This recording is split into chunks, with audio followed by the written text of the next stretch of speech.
April 1945. The war in Europe is collapsing at breathtaking speed.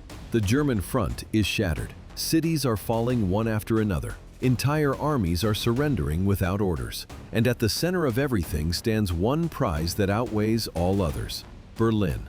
To the world, Berlin is just the final objective. To politicians, it is the symbol that will shape the next 50 years. To generals, it is the ultimate measure of victory. And to one man in particular, Berlin is destiny.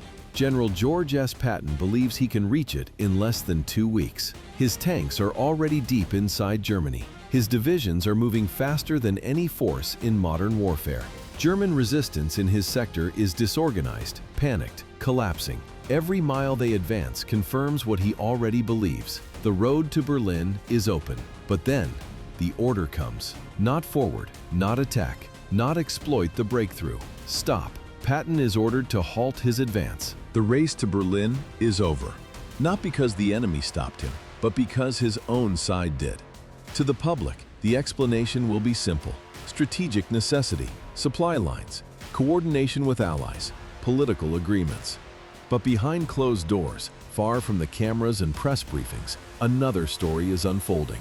A story of rivalry, of ego, of fear, and of a quiet, calculated resistance coming from one man who believes Patton reaching Berlin would be a catastrophe: British Field Marshal Bernard Montgomery.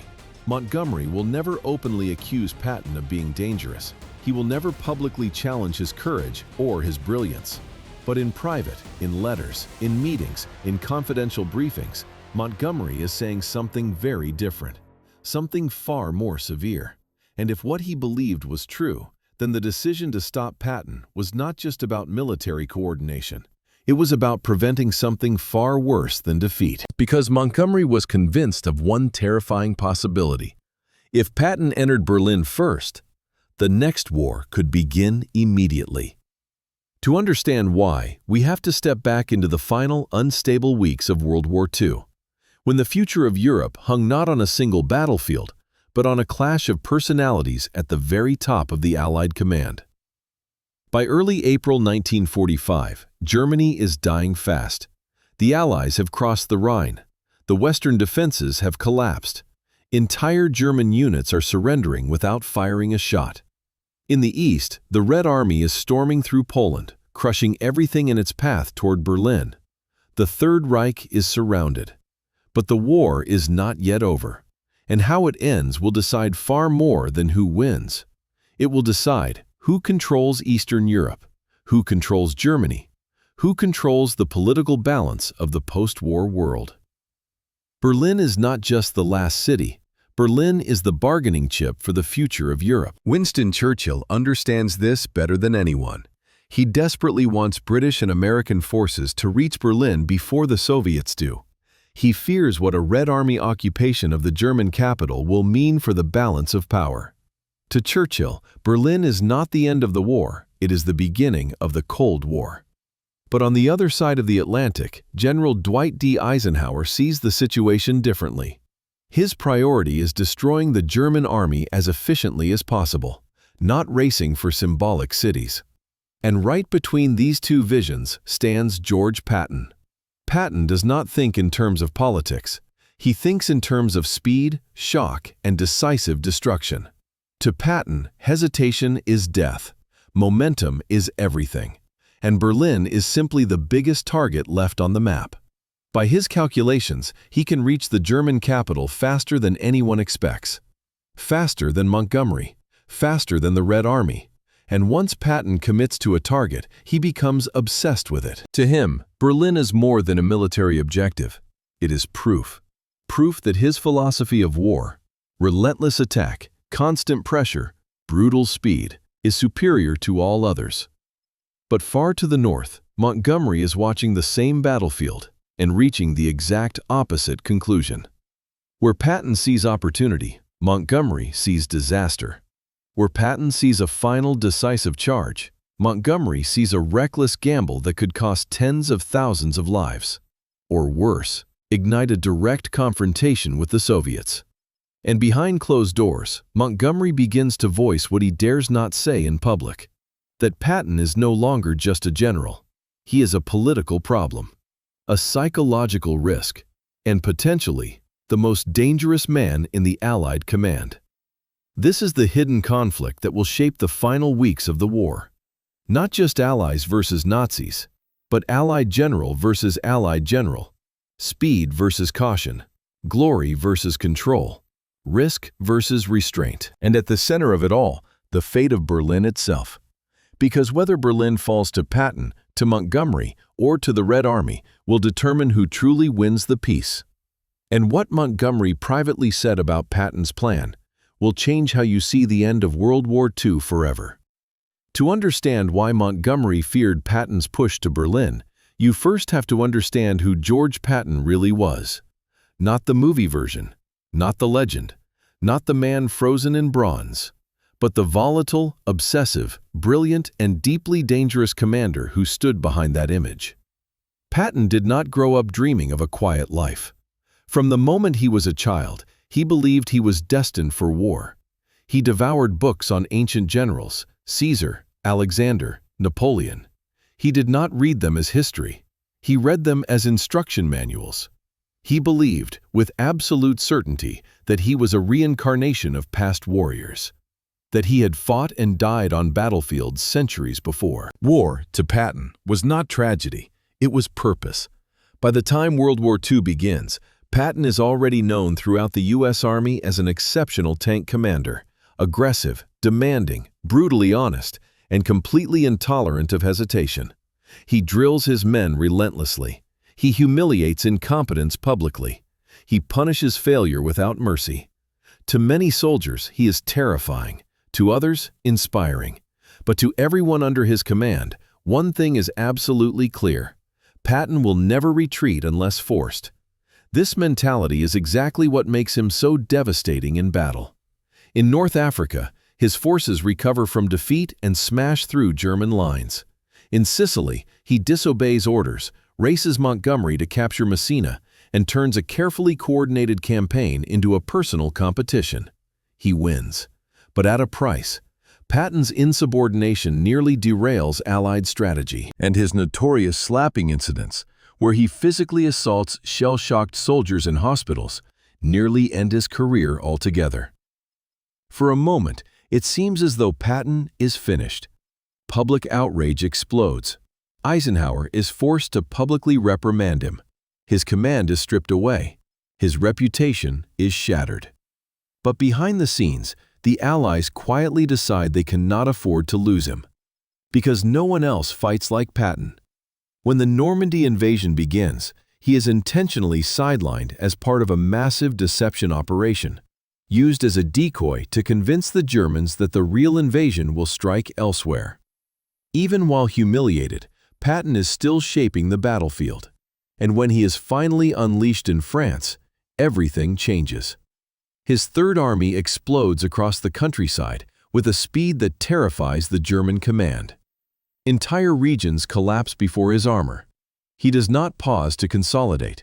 He does not wait for perfect supply lines. He attacks, advances, pivots, and attacks again. Other generals move in phases. Patton moves in storms. His tank columns drive day and night. His fuel trucks race behind them in desperate pursuit. His commanders struggle to keep up with his pace. Again and again, higher headquarters orders him to slow down. Again and again, he ignores them. And every time he does, he wins. By the time winter arrives in 1944, Patton is already a legend among Allied troops. And then the Germans make their last great gamble. The Battle of the Bulge. When German forces smash through the Ardennes in a surprise offensive, it is Patton who performs one of the most audacious maneuvers of the entire war. He pivots his entire army north in the middle of winter, slams into the German flank, and breaks the offensive before it can fully succeed. Once again, he saves the situation, not through careful planning, but through raw speed and instinct. To Patton, this proves everything he has ever believed. Aggression works. Caution kills. Momentum decides wars. By early 1945, he is more confident than ever. Too confident, some would say. As Allied forces push into Germany itself, Patton's army once again surges ahead of schedule. He tears through weakened German defenses, captures bridgeheads, and builds momentum faster than the rest of the Allied advance can match. And as his tanks roll deeper into the Reich, one idea begins to dominate his thinking: Berlin. Patton sees the same maps that Eisenhower sees.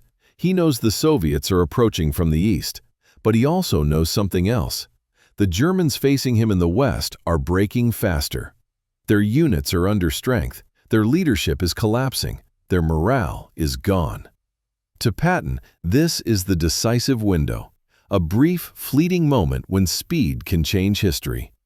If he drives hard enough, if he ignores the limits, if he accepts the risk, he believes he can reach Berlin before the Red Army. And in his mind, doing so would be more than a military victory. It would be the final proof that his way of war is the only way that truly works. But to Montgomery, watching from afar, this is exactly what makes Patton so dangerous. Because Patton does not calculate like other generals. He does not weigh political consequences. He does not consider diplomatic fallout. He only sees targets. And Berlin is the largest target left on the continent. In private conversations, Montgomery begins to describe Patton not just as aggressive, but as uncontrollable, not just as bold, but as unstable, not just as a warrior, but as a force that could easily spiral beyond anyone's ability to restrain. To Montgomery, Patton is no longer simply an asset. He is a liability moving at the speed of armored warfare. And as the distance to Berlin shrinks, Montgomery becomes increasingly convinced that if Patton is not stopped by his own command, he will stop at nothing to plant an American flag at the heart of the Reich, no matter what it costs, and no matter what consequences it triggers with the Soviet Union. Because one thing is becoming clear to those watching closely: Patton is no longer thinking about how the war ends. He is already thinking about who history will remember. And that, to Montgomery, is the most dangerous motivation of all. If Patton was the embodiment of motion, then Bernard Montgomery was the embodiment of control. Where Patton trusted instinct, Montgomery trusted preparation. Where Patton thrived on chaos, Montgomery tried to eliminate it. Where Patton believed speed saved lives, Montgomery believed speed without certainty multiplied death. To understand why Montgomery privately opposed Patton's dash for Berlin, you have to understand what shaped him long before 1945. Montgomery had seen what reckless speed truly cost. He fought in the trenches of the First World War, where entire battalions were erased in minutes for the sake of a few hundred yards of mud. He was badly wounded, nearly killed, and spent years absorbing one lesson that never left him. Wars are not won by bravery alone. They are won by preparation, superiority, and patience. By the time World War II begins, Montgomery is already known as a demanding, meticulous commander. He refuses to attack unless the odds are overwhelmingly in his favor. He stockpiles supplies obsessively. He plans battles like engineering projects. To many, he appears slow. To Montgomery, he is simply refusing to gamble with human lives.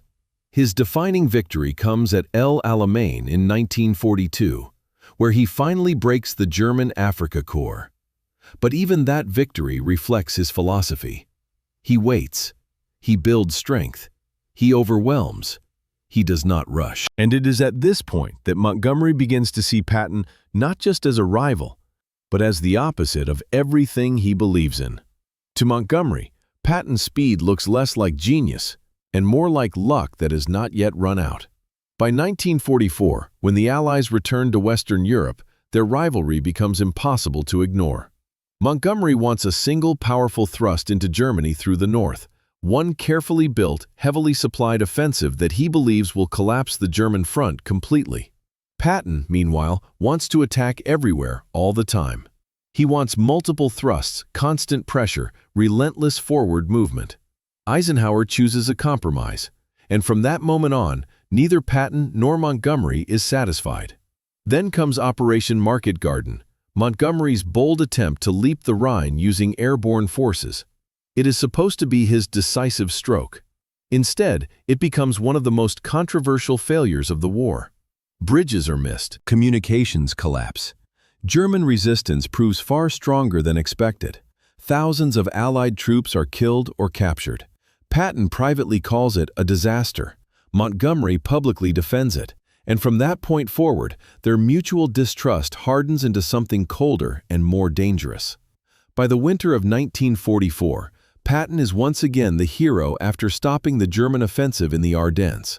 Montgomery, meanwhile, is criticized for his cautious handling of the Northern Front. The balance of prestige shifts. Patton is rising, Montgomery is being questioned, and Montgomery knows it. By early 1945, as the Allies cross into Germany itself, Montgomery sees a situation he deeply fears. The German army in the West is collapsing unevenly. Some sectors are crumbling instantly, others are still capable of brutal counterattacks. Supply lines are stretched, communications are strained. Coordination between Allied forces is becoming more fragile with every mile forward. To Patton, this chaos is opportunity. To Montgomery, this chaos is exactly how catastrophes are born. And now, looming over everything, is the Red Army.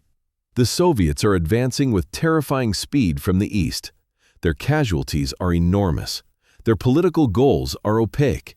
Their patience with Western hesitation is limited. Montgomery understands something that few others openly admit at this stage of the war. The alliance with the Soviet Union is already cracking beneath the surface, and Berlin is where that fracture will become permanent. To Montgomery, the idea of an uncontrolled American dash into Berlin is not a victory scenario. It is a diplomatic nightmare. What happens if Patton's tanks collide with Soviet units inside the city? Who gives orders in that moment? Who fires if a shot is exchanged? And what if Patton, driven by momentum, pride, and personal rivalry, refuses to stop? In Montgomery's mind, this is no longer a hypothetical. It is a genuine possibility. And behind closed doors, he begins to frame Patton's plan in far darker terms, not as bold, not as decisive, but as strategically irresponsible. Montgomery does not believe Patton is trying to start a war with the Soviets, but he believes Patton is exactly the kind of man who could stumble into one without ever meaning to. And that, to him, is unforgivable. Because for Montgomery, victory is not measured by how spectacularly you destroy the enemy. Victory is measured by what kind of world survives after the guns fall silent. And in that world, Berlin is not just a city. It is the trigger for everything that comes next. By the spring of 1945, Montgomery has reached a quiet, chilling conclusion. Stopping Patton is no longer about professional rivalry. It is about preventing a disaster that history may never recover from. And soon, he will begin to put those beliefs into words, in private letters, in restricted meetings, and in conversations never meant for the public. Words that will shock even those who think they understand the alliance. By early 1945, the rivalry between Patton and Montgomery is no longer just a matter of military doctrine. It has become personal.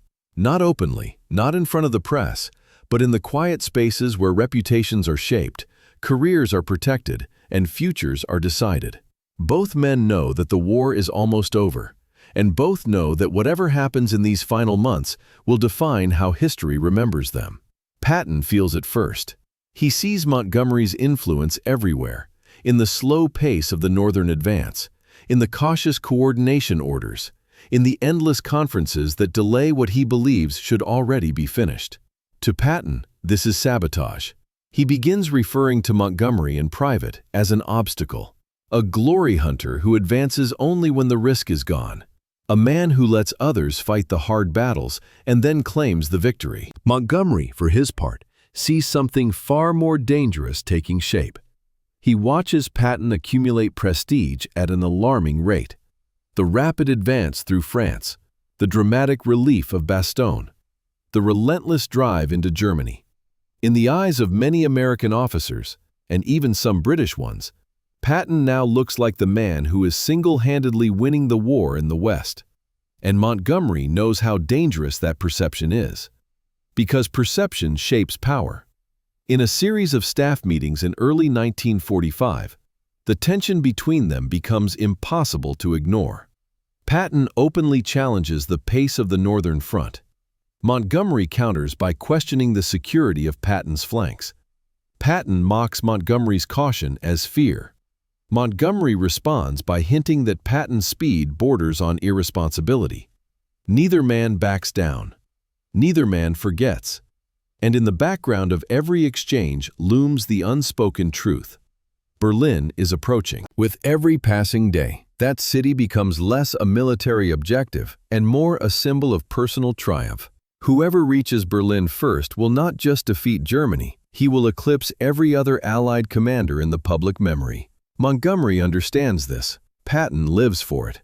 Behind closed doors, Montgomery begins sending increasingly blunt assessments up the British chain of command. He warns that Patton is becoming fixated, that his judgment is being warped by the idea of a final spectacular triumph, that he no longer distinguishes clearly between strategic necessity and personal destiny. And then, in one private briefing, Montgomery makes a statement that shocks even some of his own staff. He suggests that Patton is now more dangerous to Allied unity than any remaining German army group. To those in the room, this sounds extreme, but Montgomery does not retreat from it. He argues that Patton's personality, his obsession with speed, his hunger for glory, his open disdain for caution, makes him uniquely unsuited for the politically sensitive final phase of the war. Because the end of the war is not just about defeating Germany. It is about managing the moment when Germany collapses. And that collapse, Montgomery believes, will be chaotic, unstable, and filled with opportunities for catastrophic misunderstanding. Patton, meanwhile, senses that forces are moving against him. Orders to pause. Orders to realign. Orders to shift his axis of advance away from the direct road to Berlin. Each one, to Patton, feels less like coordination and more like restraint. In his private diary, his frustration begins to harden into bitterness. He writes of being held back, of being unleashed only when it is convenient for others, of being denied the chance to finish what he started. And for the first time, his anger is no longer primarily directed at the enemy. It is directed at his own allies. By March 1945, the tension reaches a dangerous level. Patton's forces are advancing so quickly that they are nearly creating their own front, separate from the broader Allied plan. His supply lines stretch thin. His flanks depend on units that can barely keep pace. To Montgomery, this is exactly the nightmare scenario he has feared. A powerful, fast-moving force operating on momentum rather than coordination. To Patton, this is victory in its purest form. And then, the most sensitive question of all begins to circulate quietly through Allied headquarters. Who is actually going to Berlin? No official answer is given. But every delay, every shift of priority, every recalculation seems to tilt the outcome away from Patton and toward the east. And Montgomery, watching these decisions fall into place, understands something Patton does not yet fully grasp. The race for Berlin is already being decided. Not on the battlefield, but in private conversations among men who fear what will happen if Patton arrives there first. Because by this point, Montgomery is no longer just opposing a plan. He is opposing a man. And the line between strategic caution and personal mistrust has completely disappeared. The final confrontation is no longer about how the war will be won. It is about who will be allowed to win it. Publicly, Montgomery remained disciplined. He spoke of unity, of cooperation, of shared victory. But in private, his language was very different. Behind closed doors, far from press conferences and official communiques, Montgomery began to commit his true fears to paper. Letters to the British Chiefs of Staff, confidential memoranda to senior planners, personal communications to political leaders. Documents never meant for the public. And in those documents, Patton was no longer simply a rival. He was a problem. One of Montgomery's earliest private warnings was subtle. He described Patton as exceptionally gifted, but increasingly difficult to contain. A dangerous phrase in military language. Difficult to contain did not mean rude. It did not mean stubborn. It meant unpredictable at the operational level. It meant a commander whose next move could not be reliably controlled by higher authority. As the weeks passed and Patton's advance accelerated, Montgomery's tone hardened. In one confidential assessment, he wrote that Patton was becoming strategically intoxicated by speed. In another, he warned that Patton's fixation on Berlin had begun to distort his judgment. These were not emotional outbursts. They were professional accusations. Accusations that, if taken seriously, could end a general's career. But Montgomery did not stop there. In a restricted briefing circulated among a small group of senior officers, Montgomery raised the most sensitive concern of all. He questioned whether Patton could be trusted with the political consequences of victory. Not the tactical ones, the political ones. Montgomery argued that the final phase of the war required not just military discipline, but diplomatic restraint, that any miscalculation in Berlin could turn a victorious alliance into a hostile confrontation overnight. And then he made the statement that would echo through subsequent discussions. That Patton, for all his brilliance, was constitutionally unsuited for a politically delicate occupation scenario. In simpler terms, Montgomery did not trust Patton to stop when the shooting stopped. To those who read these assessments, the implication was clear. If Patton entered Berlin first, he would not just be capturing a city. He would be shaping the first confrontation between East and West. And Montgomery feared what that confrontation might look like under Patton's command. Meanwhile, Patton had no idea what was being written about him. He saw only the surface, the delays, the shifting priorities, the growing emphasis on coordination over speed. To him, this was not caution, it was interference. In his own private writings, Patton's language becomes increasingly bitter. He complains of being restrained by men who do not understand victory. He accuses unnamed figures of fearing success more than failure. He notes, with increasing resentment, that every time he surges ahead, new limitations appear. He does not yet know that Montgomery is actively arguing against his route to Berlin, but he feels the pressure closing in. By late March 1945, the situation has reached a critical point. Patton's forces are approaching the central regions of Germany. The distance to Berlin is shrinking.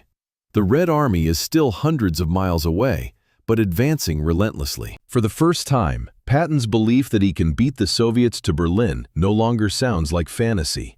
It sounds plausible. And that is exactly when Montgomery's private opposition becomes explicit.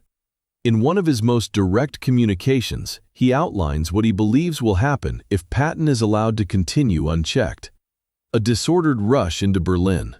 Unclear lines of authority inside a collapsing capital. Potential armed contact between American and Soviet units. And a political crisis no one is prepared to manage.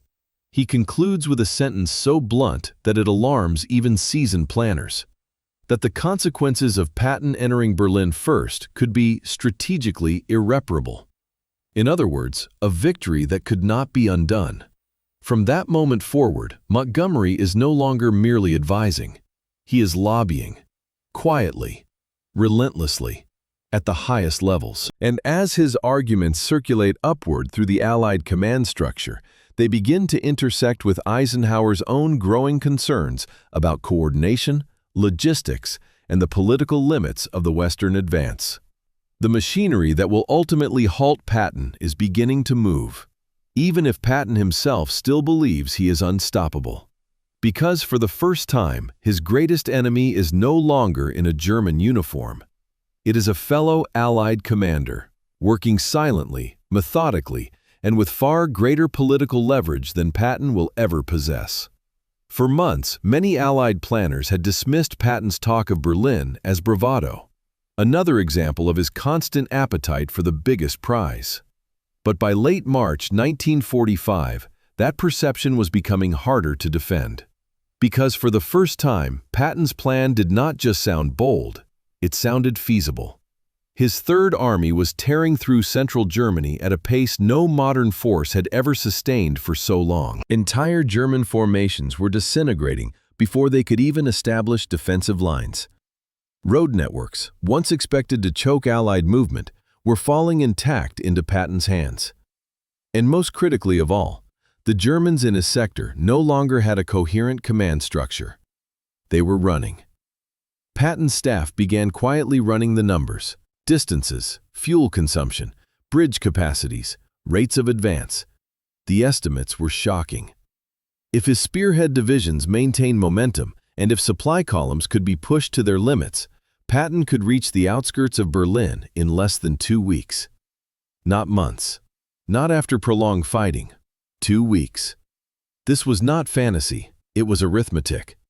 The Red Army, though advancing with enormous force, was still engaged in massive clearing operations in the east. Their supply lines were stretched across hundreds of miles of devastated territory.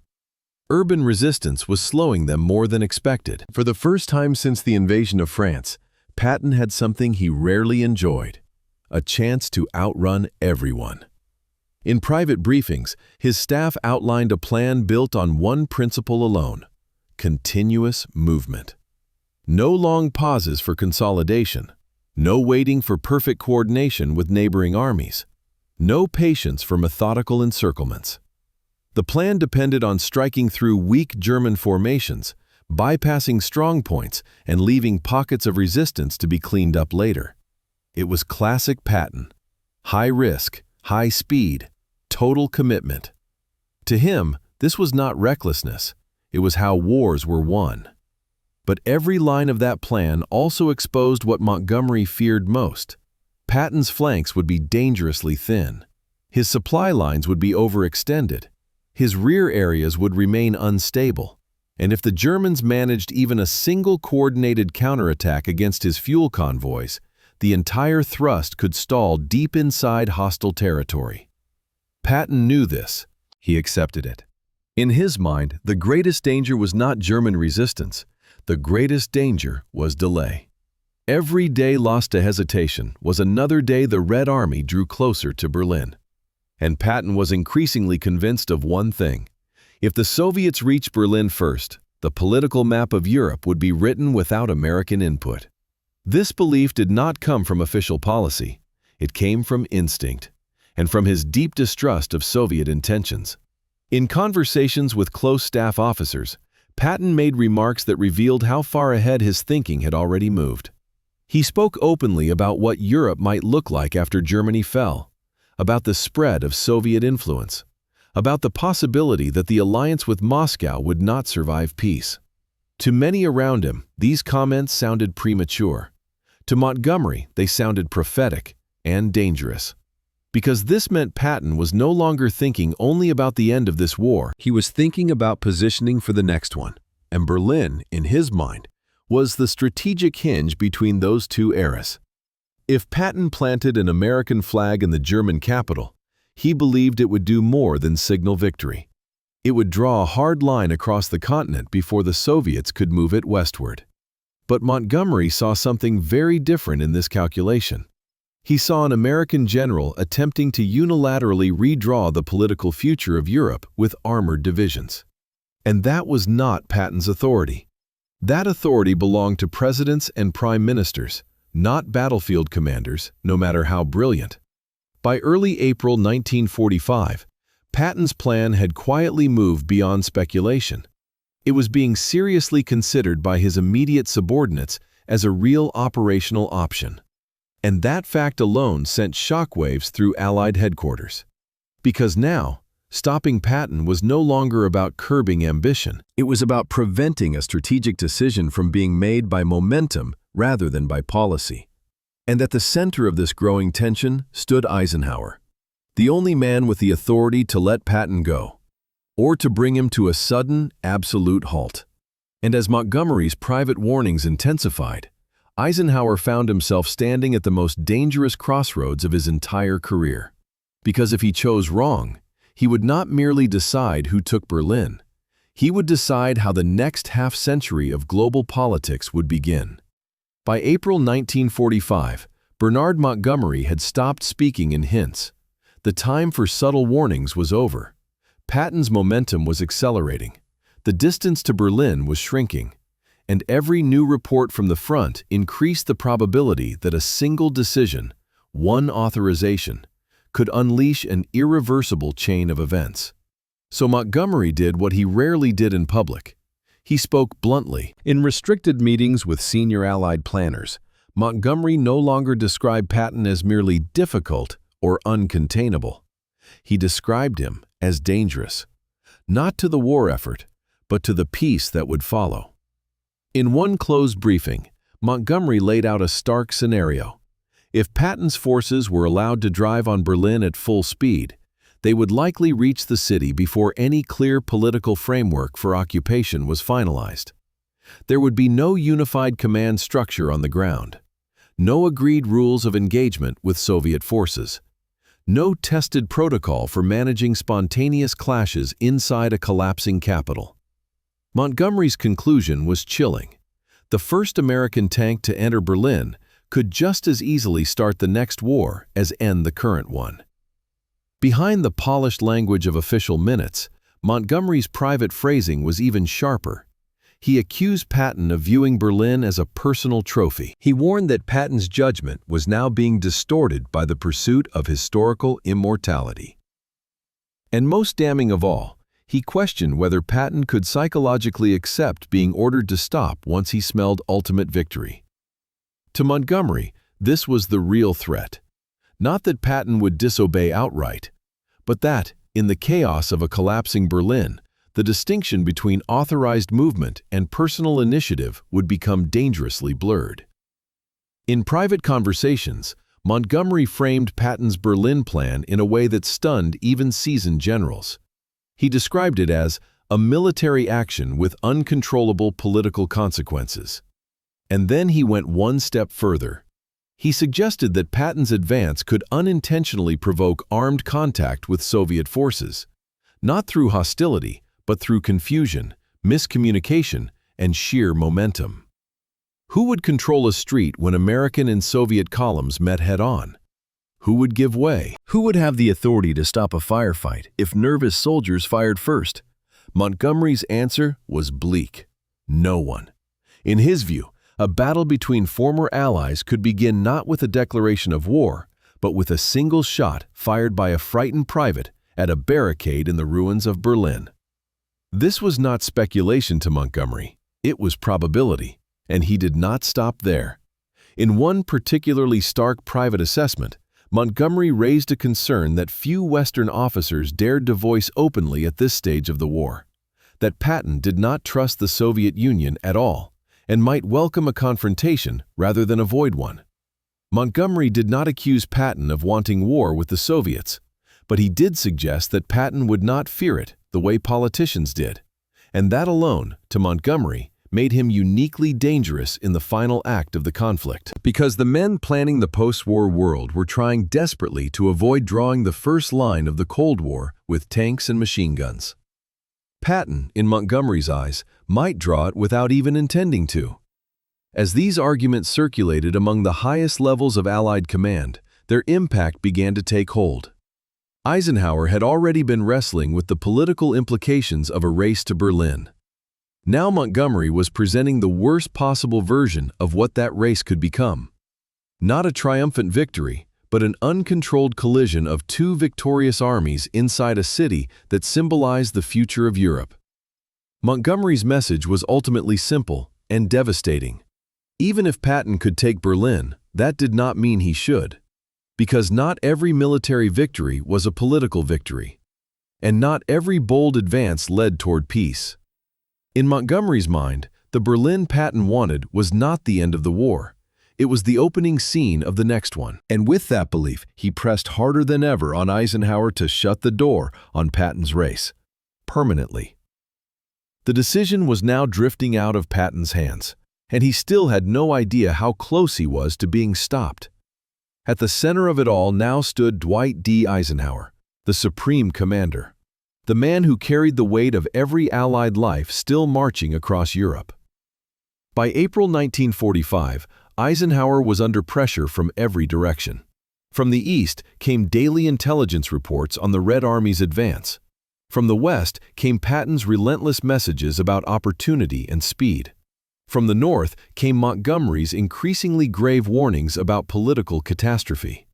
And from London came Winston Churchill. Churchill was obsessed with Berlin. To him, the capture of the German capital by Western forces was not just desirable, it was essential. He feared Soviet domination of Central and Eastern Europe more than he feared any remaining German resistance. Privately, he urged Eisenhower to act, to drive hard, to take risks, to secure Berlin before Stalin could. But Eisenhower was not a politician in uniform. He was a coalition commander. His responsibility was not to Britain alone, not to America alone, but to an alliance that spanned continents and ideologies. And that alliance was already fragile. Eisenhower understood something that Patton refused to accept. The war was almost won, which meant that how it ended mattered more than how it was fought. From Eisenhower's perspective, the destruction of the German army, not the capture of symbolic cities, was the true objective. He believed that if the Wehrmacht was shattered completely, Berlin would fall regardless of who arrived first. And the cost of reaching it first, in political terms, could be devastating. Montgomery's arguments weighed heavily on him. The risk of accidental clashes with Soviet forces, the lack of clear occupation protocols, the danger of allowing battlefield momentum to make diplomatic decisions. Eisenhower had spent his entire career trying to keep powerful egos aligned toward a single purpose. Now those egos were pulling the alliance apart at the precise moment when unity mattered most. Patton continued to push. He argued that every day of delay handed strategic advantage to the Soviets, that American lives had already bought the road to Berlin, that to halt now would be to abandon the final prize to another power. But Eisenhower saw the situation in broader terms. He did not believe the United States needed Berlin to win the peace. He believed the peace depended on avoiding a confrontation inside it. And slowly, painfully, Eisenhower began to commit himself to a decision that would alter the final chapter of the war. He would not race the Soviets to Berlin. Instead, he would redirect Allied priorities southward, toward the destruction of remaining German forces in Bavaria, Austria, and Czechoslovakia. In military language, it was framed as a shift of operational focus. In reality, it was the quiet end of Patton's great ambition. When the formal directive was issued, it came without drama. No announcement, no public explanation, no acknowledgement of what had just been decided. But its meaning was unmistakable. Patton's route to Berlin was closed, not by the enemy, by his own command. To Eisenhower, this was a necessary act of restraint. To Montgomery, it was the prevention of a disaster. To Patton, it would feel like betrayal. And what Patton would say when he finally understood what had been taken from him would reveal just how deeply this decision had cut. For a brief moment, Patton refused to believe it. At first, he treated the new orders as temporary. Another pause, another adjustment, another delay that would soon be lifted. He had seen this before. Higher command hesitates. Momentum forces their hand. The fastest army wins the argument. That had been the pattern for months. But this time, something felt different. The language of the orders was colder, more final, less negotiable. His axis of advance was shifted south. His priority targets were changed. Berlin vanished from his operational horizon, replaced by secondary objectives that, to Patton, felt like consolation prizes. Slowly, painfully, the truth settled in. The race was over, and he had never been allowed to run it. Patton's private diary reveals the shift almost immediately. The confidence gives way to bitterness. The optimism hardens into resentment. The sense of destiny turns into a feeling of theft. He writes that the war is being finished by committee, that victory is being diluted by men who fear it, that the final blow is being denied to those who earned the right to strike it. But more than anything else, one theme dominates his words. He feels deliberately restrained. In meetings with his staff, Patton's fury is barely contained. He demands explanations that no one is authorized to give. He asks why his army, the fastest, the most aggressive, the deepest into Germany, is suddenly being treated as a supporting force. No one answers directly. Because the real answer is political. And Patton despises politics. To him, politics is cowardice wearing a uniform of words. Among the officers of the Third Army, the mood shifts rapidly. They have been advancing for months at a pace that made them feel unstoppable. Now, suddenly, they are told to turn away from the greatest prize of all. Some accept it with discipline, others with disbelief, a few with quiet rage. They had believed they were on the road to Berlin. Now they are being told that the road never truly belonged to them. Patton begins to speak more openly among his inner circle. His words are no longer just frustrated. They are accusatory. He suggests that the British are manipulating the end of the war to enhance their position. He hints that Montgomery fears being eclipsed. He mutters that Eisenhower has chosen caution over glory. But beneath all of this lies something deeper, a personal wound. For Patton, Berlin was not just a city. It was the culmination of everything he believed about warfare. Speed rewarded, boldness vindicated, the unstoppable force proven right. To be denied that moment was to be denied the final validation of his entire philosophy. And there is another layer, darker and more troubling. Patton had already begun to think about the world after Germany. He had spoken, more than once, of a future confrontation with the Soviet Union, of unfinished business, of a coming struggle that many around him tried to dismiss as speculation. Now, as he watches the Red Army draw closer to Berlin while his own path is sealed off, those thoughts no longer feel theoretical. To Patton, it looks like the West is voluntarily surrendering the political heart of Europe. And that idea enrages him. In late April 1945, one of his closest officers records a chilling comment from Patton after yet another discussion of the Berlin decision. He says flatly, "We are throwing away the victory." To his staff, this sounds like bitterness. To Montgomery, if he had heard it, it would have sounded like confirmation. Because it proves exactly what he feared. Patton does not see Berlin as just the end of this war. He sees it as the key to the next one. And now that key is being taken from him. Patton never openly disobeys Eisenhower's order. He is too professional for that. But inwardly, the damage is done. His trust in the Allied command is shattered. And as the Red Army closes in on Berlin from the east, Patton can only watch from the outside, convinced that history has been deliberately redirected away from the path he was meant to take. And that belief will haunt everything he says about the end of the war. By late April 1945, the sound of the final battle for Berlin can already be heard across Europe. From the west, Allied armies pause at the agreed lines. From the east, the Red Army gathers for the last assault. 2 million Soviet soldiers, thousands of tanks, endless columns of artillery. The greatest urban battle in European history is about to begin. Inside Berlin, the city is already dying. The population shelters in basements and subway tunnels. Government buildings burn. Communication collapses. The Nazi leadership fractures into denial, fanaticism, and despair. Hitler retreats into his bunker beneath the Reich Chancellery, surrounded by a shrinking circle of loyalists and illusions. On April 16, 1945, the Soviet assault begins. Artillery pounds the German defenses with a violence never before seen on the European continent. Entire districts vanish under waves of fire. Defensive lines disintegrate in hours. Street by street, building by building, room by room, the battle for Berlin becomes a slaughter. German soldiers fight with the desperation of the doomed. Soviet troops fight with the fury of 4 years of devastation behind them. Casualties rise into the tens of thousands within days. And far to the west, Patton watches the reports come in. The city he believed he could reach first is being destroyed without him. By April 25th, Soviet forces encircle Berlin completely. There is no escape.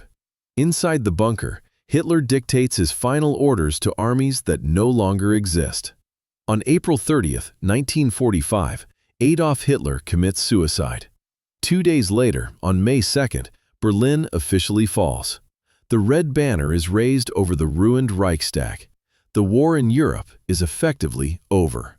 And the future of half the continent is decided in a city that no Western army ever entered as a conqueror.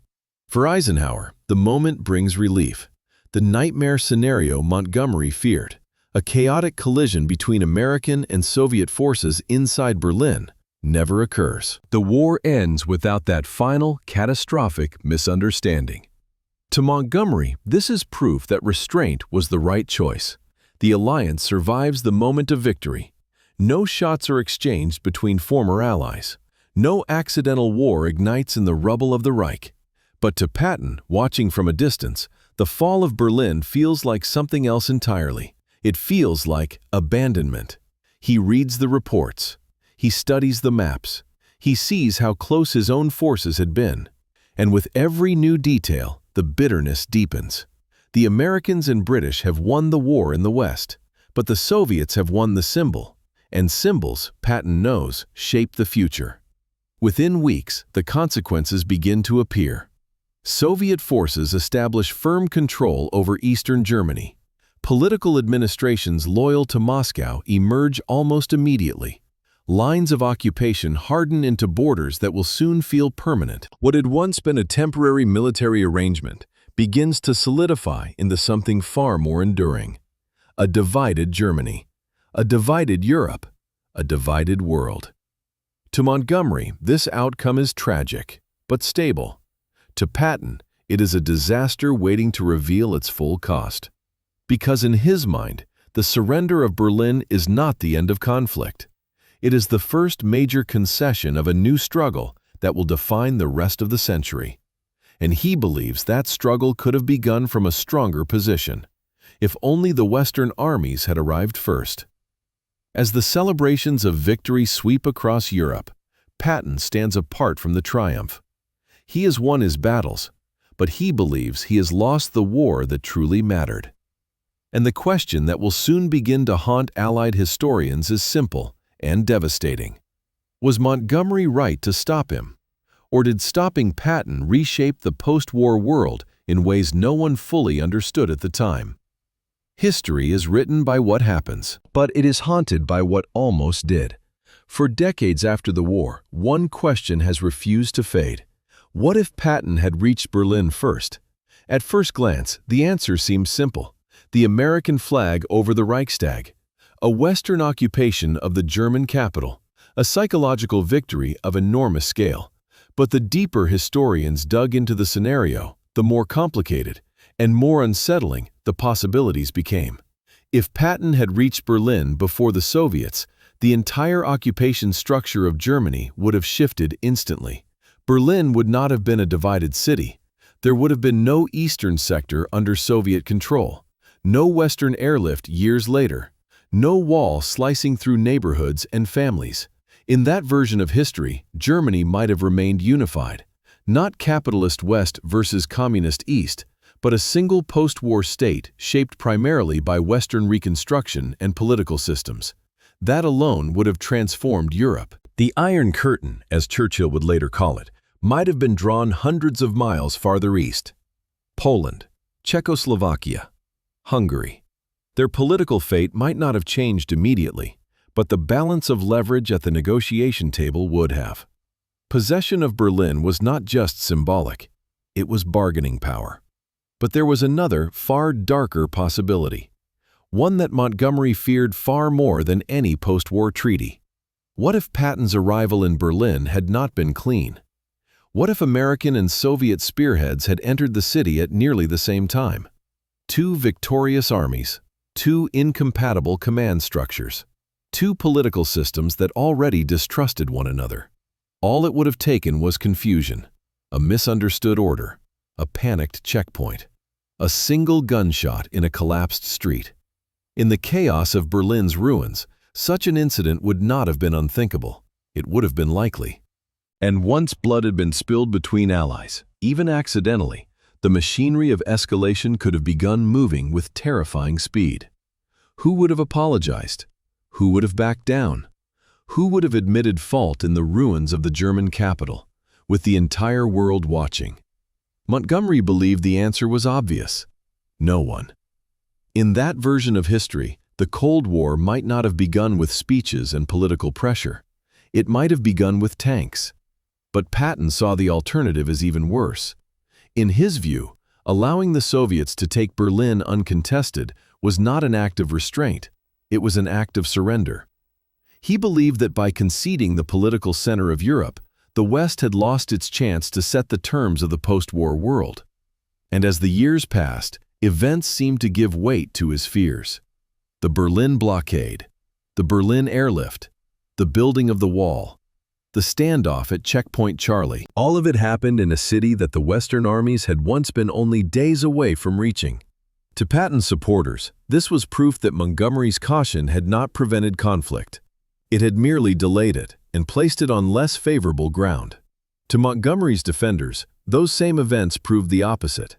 They argued that the Cold War, as dangerous as it became, remained a Cold War precisely because the first encounter had been avoided in 1945. That restraint, not conquest, had preserved peace between the victorious powers. So, which interpretation is true? Was Berlin a missed opportunity for Western leverage? Or was it the fuse that was never lit? The honest answer is unsettling. We will never know. Because the version of history where Patton enters Berlin first only exists in maps, war games, and arguments, not in lived memory. But what makes this question so powerful is not just what might have changed. It is why the decision was made in the first place. Not by accident, not by inevitability, but by choice. A choice shaped by fear, by rivalry, by private words spoken far from any battlefield. Words that only later emerged from locked archives and personal papers. Words that revealed just how close the world may have come to ending one war and beginning another in the same city. When the guns finally fell silent in Europe, the generals became authors. Memoirs replaced orders. Interviews replaced briefings. Carefully chosen words replaced the blunt language of war. And for the first time, men like Montgomery and Eisenhower could speak without the pressure of immediate consequence. But what they chose to say, and what they avoided saying, revealed just how deep the scars of Berlin truly were. Montgomery, in public, never framed his opposition to Patton as personal. He spoke of strategy, of coalition warfare, of the necessity of political caution at the end of a total war. He insisted that the final objective had never been a city. It had been the destruction of the German army. But in quieter moments, in private correspondence and lesser-known interviews, his language softened and at the same time became more revealing. He admitted that Berlin terrified him. Not because of its defenses, not because of its garrison, but because of what the city represented. He once described it as the most dangerous prize of the war, a prize that could not be taken without igniting consequences far beyond the battlefield. When pressed years later about Patton specifically, Montgomery no longer hid behind formal restraint. He acknowledged Patton's brilliance, his audacity, his unique ability to impose his will on chaos. But he also admitted something else, that Patton frightened him. Not as an enemy, as an ally. Because, in Montgomery's words, Patton was a man who would win at any cost, and only later ask what that cost had been. For Montgomery, that was not a compliment, it was a warning. Eisenhower, for his part, took responsibility for the decision openly. He never blamed Montgomery publicly for stopping Patton. He made it clear that the final call had been his. In later years, Eisenhower explained that he saw Berlin not as a prize to be seized, but as a liability to be managed. He spoke of the danger of uncoordinated victory, of the fragile state of the alliance in 1945, of the impossibility, as he saw it, of allowing battlefield momentum to dictate post-war diplomacy. But even Eisenhower admitted that the Berlin decision haunted him, not because he believed it was wrong, but because he knew how profoundly it altered the shape of the future. In private conversations, he acknowledged that allowing the Soviets to take Berlin had conceded enormous symbolic power, power that no treaty could ever fully rebalance. And then there was Patton. Patton never lived long enough to write his own full account of the Berlin decision. He died in December 1945, just months after the war, from injuries sustained in a car accident in Germany. But his diaries remained, and in them his feelings were unmistakable. He never accepted the decision. He never made peace with it. He wrote of a victory thrown away at the negotiating table, of a future surrendered out of fear, of a war that had been won militarily but mishandled politically. And most striking of all, he repeatedly returned to one idea: that the West would one day regret not confronting the Soviet Union when it still had total military superiority. To many who read those lines later, they sounded prophetic. To others, reckless. To Montgomery, had he lived to fully confront those words, they would have sounded exactly like the proof he always believed he already had. That Patton did not see the end of the war as an end at all, only as an intermission. And yet, despite all the arguments, the rationalizations, the memoirs, and the hindsight, one truth remained inescapable. No one could ever fully prove that Montgomery was right, and no one could ever fully prove that Patton was. The world that emerged after 1945, divided, armed with nuclear weapons, locked in decades of tension, could be read as evidence for either man's fears. Which is why the question of Berlin never truly went away. It simply changed form, from a tactical debate into a historical wound. In the end, the story of Berlin is not really about a city. It is about two men, two visions of how history should be shaped. George Patton believed history belonged to those who seized it with speed and force. Bernard Montgomery believed history punished those who moved faster than they could control. Patton saw victory as a weapon. Montgomery saw victory as a responsibility. Patton wanted to end the war with a thunderclap, with American tanks standing in the heart of the enemy's capital. Montgomery wanted to end it quietly, cleanly, without lighting the fuse of the next global conflict. Both men believed they were right, and both men were willing to risk everything to prove it. Patton believed that momentum was truth, that hesitation was weakness, that boldness rewrote destiny. Montgomery believed that restraint was strength, that patience preserved lives, that the future could be ruined by a single reckless decision. In April 1945, the world stood at the intersection of those two beliefs. One road led west to caution, the other led east to possibility and to danger. Eisenhower chose caution, and by doing so, he froze one version of history in place and erased another forever. Patton would never stand in Berlin. Montgomery would never have to see his darkest fear tested. And the world would enter a new era not with a battlefield clash between allies, but with a long, silent standoff that would last for nearly half a century. The Cold War did not begin with a declaration.